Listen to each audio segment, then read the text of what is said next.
Hi friends, here's another video of my series called Caught in the Wild, or whatever you want to call it.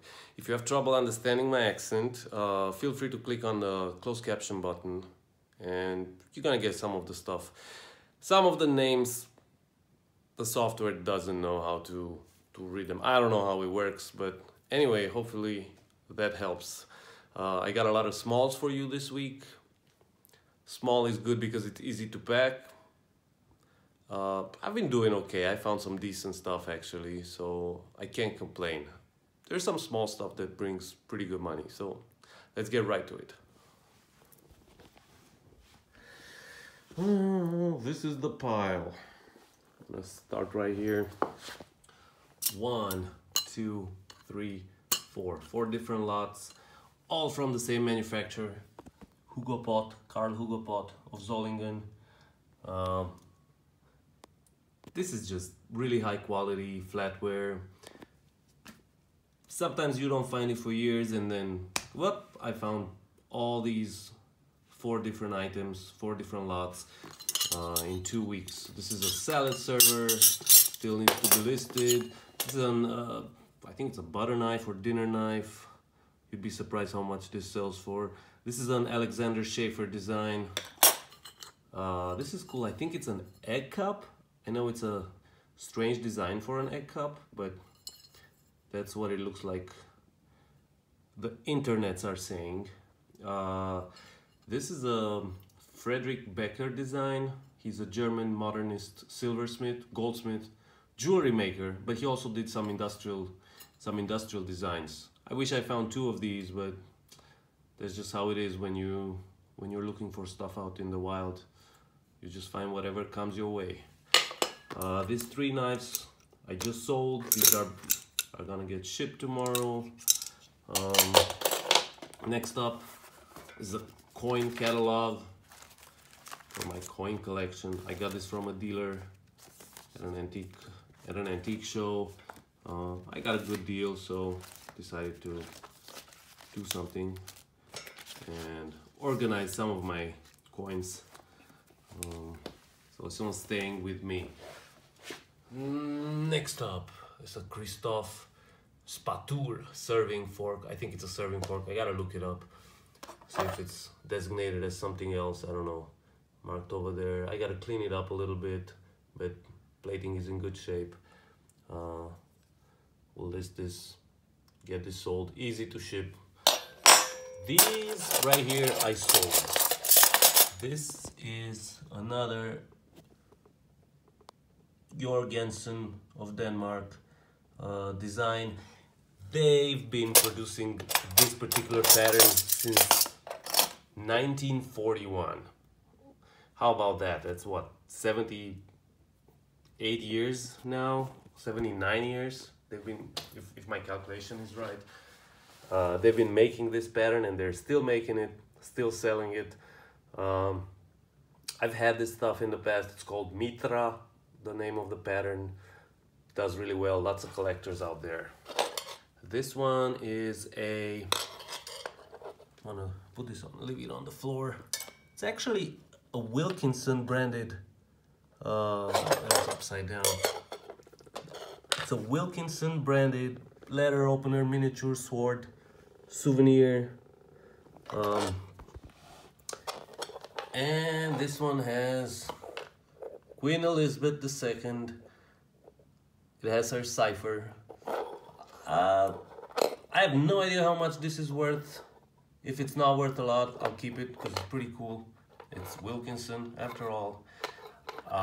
But then again, it might be worth some nice money. I don't know. There's some surprises sometimes when you look these things up. Very nice, ornate, plated.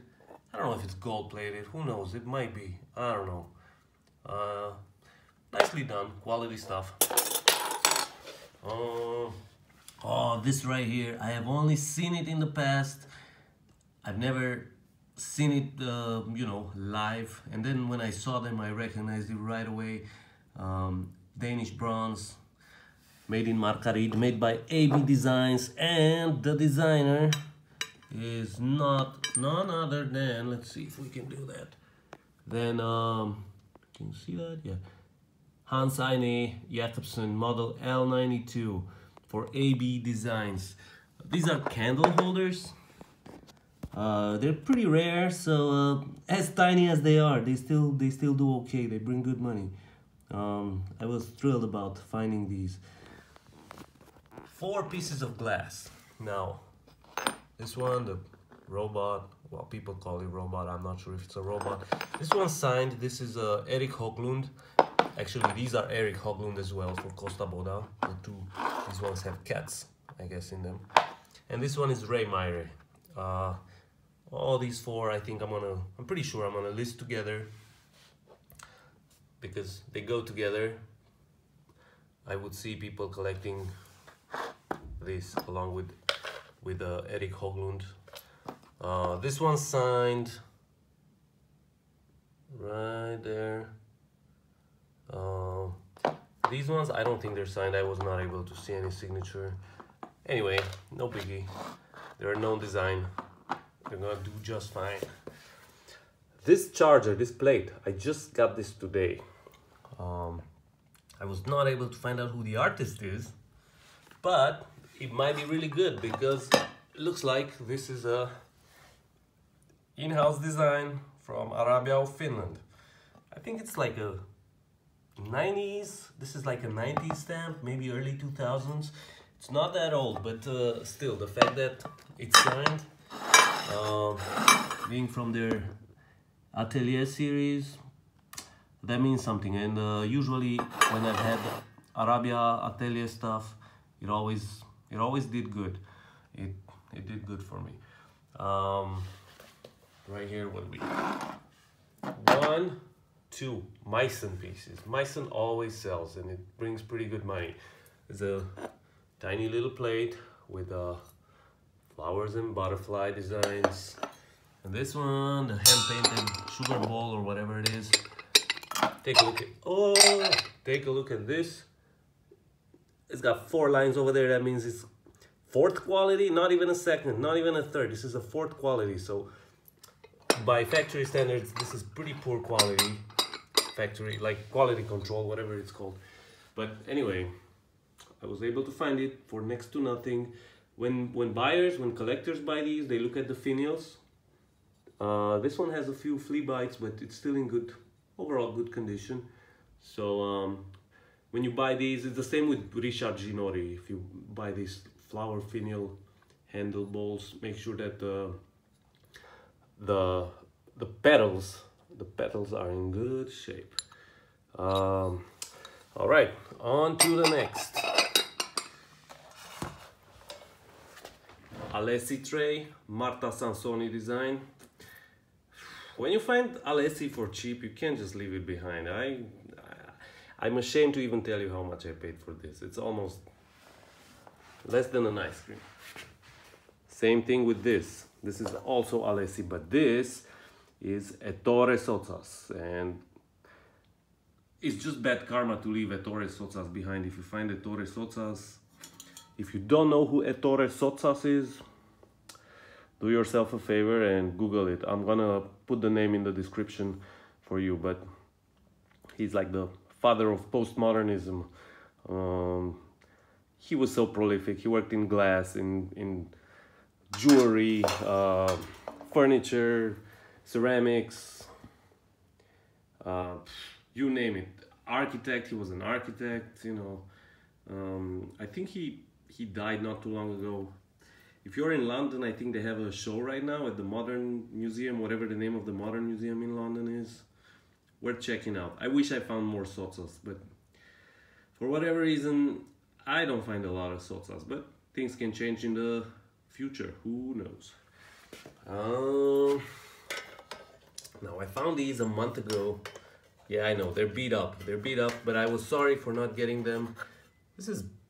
They're done right, like this is quality brass, lacquered, and even though it's beat up, I could tell that this was something special, and I was kicking myself for not buying them, but when I got home, spent some time on the internet and I found out what they were. These are Jacques Bini for Lita. Lita is a French lighting company. I'm not sure if Lita's still around or not, but Okay, these are from like the 50s or 60s. 3 of them, priced right, they'll do okay. Some of the Jacques Bini stuff just goes through the roof. Not these ones, these are somewhat less expensive, but still pretty good. Pill boxes, there's collectors for pill boxes, trinket boxes. I think this is Limoges by the way it's done, the way it's hand painted. Everything about it says France to me, especially Limoges, but I don't know what this, I was not able to find out who this mark belongs to, so I'm still researching this. We'll see. But when you get them for cheap, totally worth it. And once again, just do a search for Limoges pill boxes, trinket boxes. Some of the stuff is way out there when it comes to how much it sells for. Same thing with this. This is English, I think it's English enamel, Halcyon Days enamel. I've had this brand in the past. This is like a year, I think they have a yearly collection. This is from 1982. A year to remember, 1982. Oh yeah, I guess it is if you were born in that year or whatever. Halcyon made some stuff for Tiffany. I've had some of that. I've had like 2 or 3 of those Tiffany trinket boxes, and I'm not gonna bore you with how much I sold them for, but it was pretty ridiculous. But I'm happy they exist, and I'm happy it sells for good money. This stuff right here, take a look at this guy. This is cast iron. The front is okay, the back is really poorly cast. I don't know what to make of this. It's made in Japan, marked made in Japan. The base appears to be bronze. I know it doesn't look like bronze from here, but that's what it looks like. And I just couldn't pass this up because I can tell this has some age. And Japan has some great tradition when it comes to iron working. They make some good stuff. They make some fantastic teapots. They have tradition. I mean, we're talking a few hundred years of metal smithing or metal working tradition. And last item for today. Beautiful Czech marked Bohemia glass. It's got the sticker right there. This is a figurine. Yeah, it's a ram figurine, I know you can tell that. And the designer's name is Pavel Paniek. Good thing about Czech glass is that I think it's making a comeback. Prices started going back up again for a long time. It seemed like Czech glass was not bringing too much money, but I'll do okay with this one too. I'm happy to have found it, and it's pretty cool. I like it. I like this ram. I think that's all for today. I gotta do some packing. There's some things I sold, but hopefully I'll catch you next time in another week or 2 or 3 or whenever I have time and whenever I have stuff to show you. Thank you for watching this, and take care.